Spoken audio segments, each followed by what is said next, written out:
The bar was loud that night, cigarette smoke curling against dim lights, laughter braided with curses, the clink of glass rising like a small, indifferent storm, and in the center of that ordinary tumult moved Maya, a quiet waitress who carried herself with a humility so practiced it looked like a costume.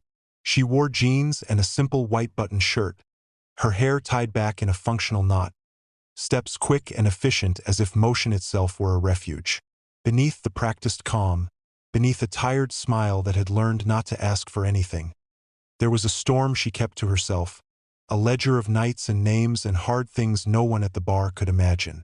The men who came in that night were loud in a way that felt like hunting, their laughter too broad, their elbows claiming space like territory. They shoved and demanded and circled like a current that tries to pull stones from the riverbed. One of them, tall and broad with tattoos that ran like vines down his forearms, began to taunt the quiet woman who moved between the tables. He tested her with a cruelty sharpened by too much beer and too little consequence. When she did not flinch, when she kept doing the work she had always done, his pride boiled over into violence and a hand ripped open her shirt. The room wanted shame and silence, but instead of surrender the men saw the unignorable imprint on her chest, the Marine Corps emblem in bold, quiet ink, and the sound of the bar changed. Silence landed like a hand on a drum. In that charged stillness, everything shifted. The man whose hand had been violent faltered, the grin curdled, and the room felt the weight of what had been uncovered. Not a victim, not a weakness, but a life forged under a different kind of pressure. If you believe in kindness and second chances, please like, comment, share, and subscribe to Kindness Loom. The silence did not make Maya triumphant. She did not want the attention, and she did not wish to be more than the work she did. But the tattoo was not decoration. It was memory and history pressed into skin, a ledger of why she had left a life of scarcity and entered a life of service. She had not enlisted for glory. She had enlisted to escape a map written for her by poverty and desperate circumstance, to buy a second, harder education in endurance. The Marines had sharpened her in ways that left invisible cuts, friends lost in conflict, nights where sleep was a thin, perforated thing, mornings where survival counted as an achievement and small mercies were victories. When she returned to civilian life, she took what she could hold. Odd jobs, steady work, a thin life that would not ask too much of her. The bar job kept her hands busy and her mind from wandering into darker rooms.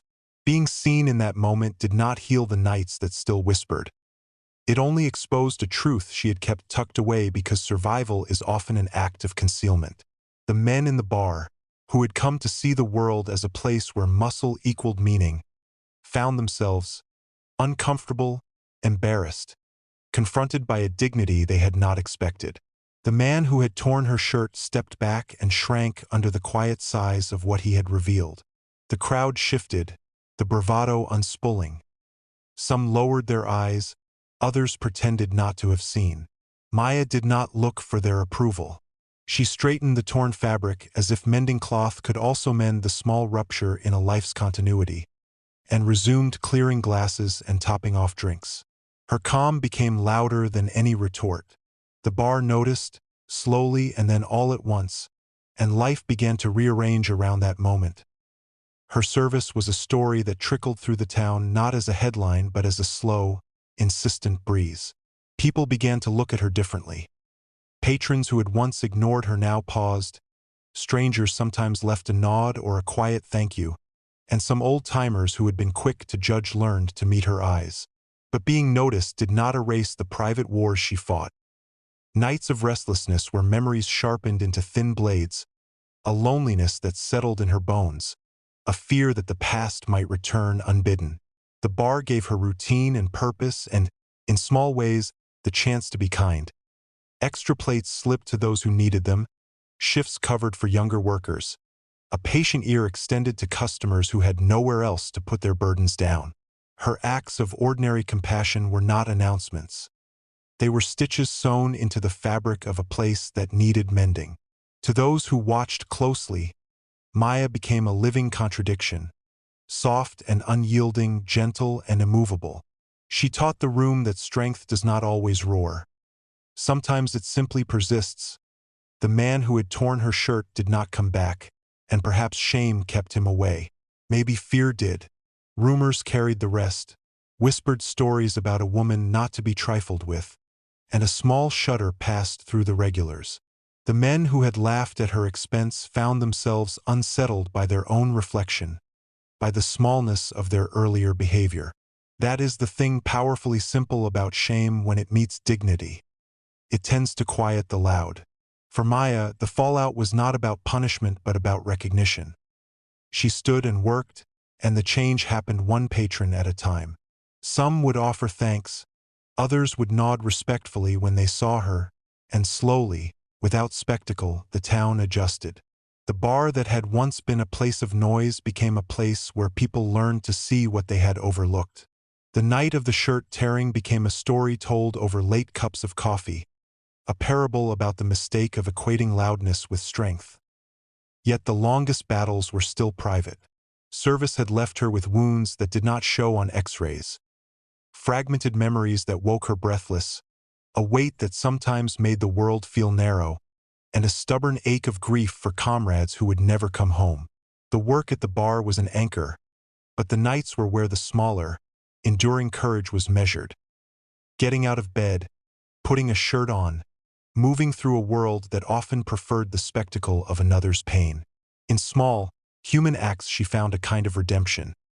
Covering shifts for someone who needed a break, leaving extra food for the drifter who wandered through, listening without judgment to a man who had nowhere else to place his sorrow. It was not grand or public, but in those moments she rebuilt a life in small, careful increments. People began to understand, slowly and with the awkwardness of new understanding, that the person who had been a background figure in their days carried a story that mattered years later. When the bar closed and the stools were stacked and the neon sign turned cold, the memory of that night lived on in the town like a small, steady lighthouse. Maya's name was whispered with a new kind of respect. She did not seek accolades. She did not want to be the center of attention. Her identity was not performance.